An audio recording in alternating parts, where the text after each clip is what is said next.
Assalamualaikum warahmatullahi wabarakatuh. Jadi dalam video kali ini saya nak ajar tentang macam mana kita nak kira kita punya magic number. Selalu kita dengar kita selalu dengar magic number kan. So apa tujuan magic number ni? Magic number ni adalah macam mana kita nak tahu nilai ataupun target kita dalam bentuk numbers yang membuatkan kita lebih senang untuk menyusun action plan kita. Apa kita nak capai dalam masa bulan tu untuk capai objektif tersebut. So apa magic numbers kita? Okay. So untuk mulakan magic numbers punya cara kiraan ataupun method yang saya selalu guna adalah okay, susunan dia macam ni. Ini seperti mana yang saya belajar juga. Okay. Satu, dua, tiga.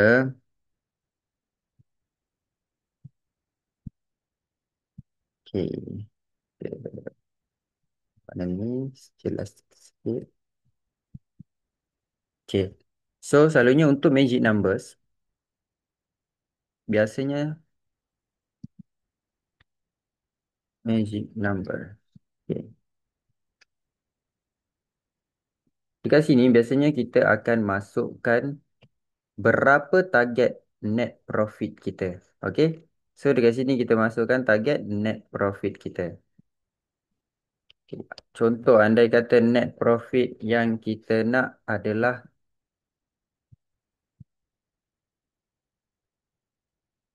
10,000. Okay. So, andai kata 10,000 dekat sini.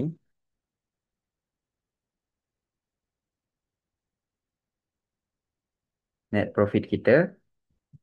Jadi, untuk capai net profit 10,000 ini, seterusnya yang kita nak kena tahu adalah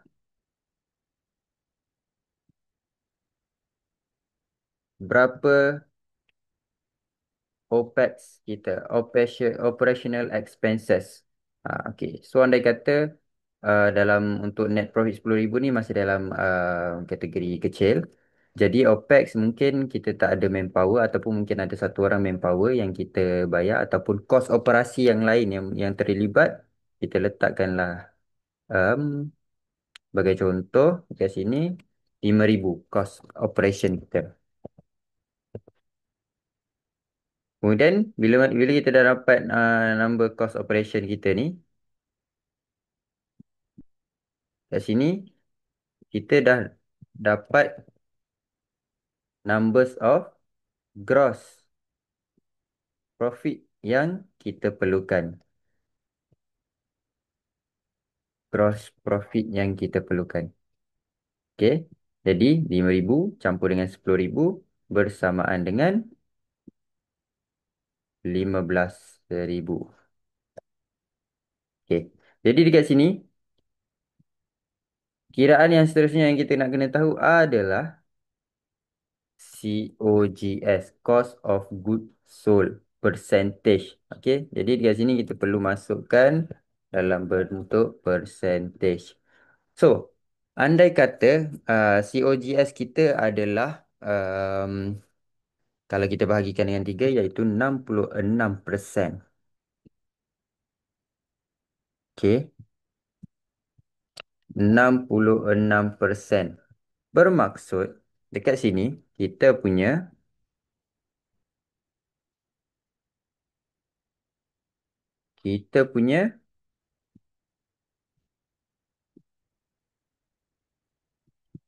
sales yang diperlukan adalah Kalau kita capai 15 customers.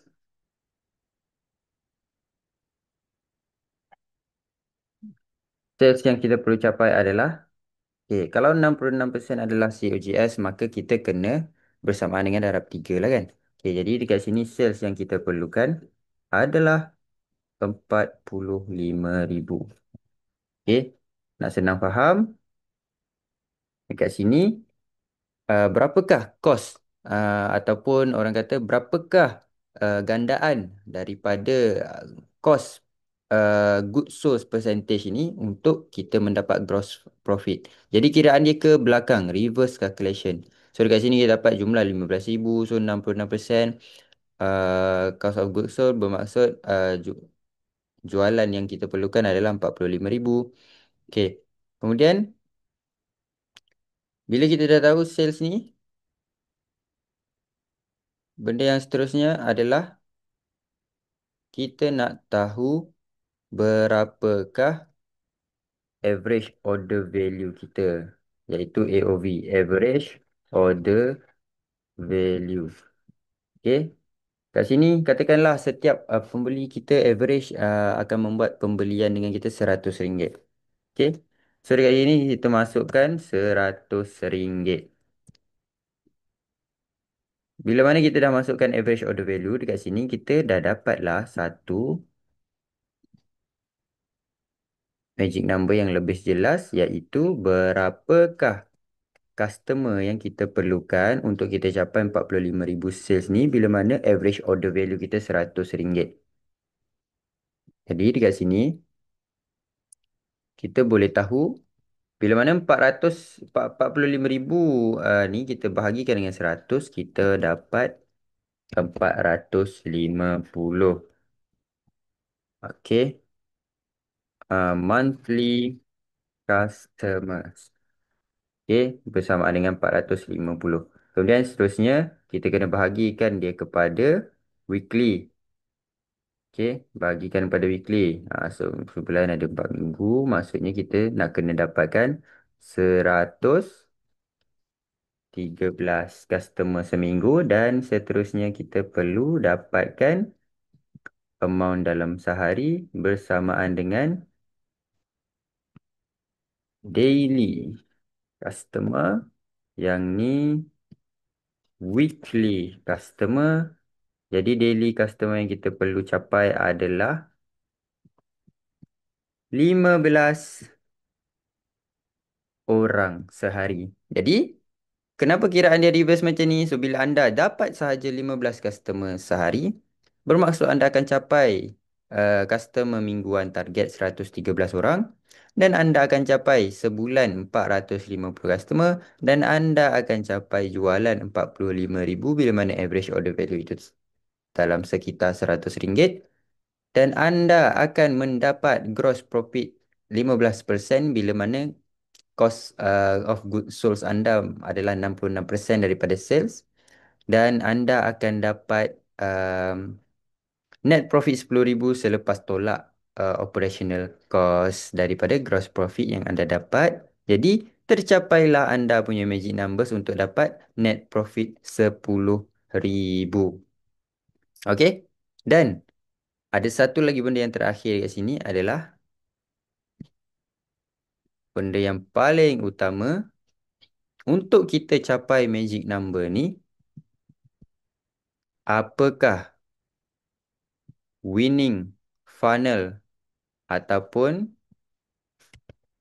winning funnel ataupun strategi untuk kita capai magic number ni? So kat sini akan masuk kepada tajuk yang seterusnya, iaitu apakah execution plan untuk kita capai target ini. Okey. Jadi, sudahkah anda belajar? Sila komen. Terima kasih. Jumpa di next video.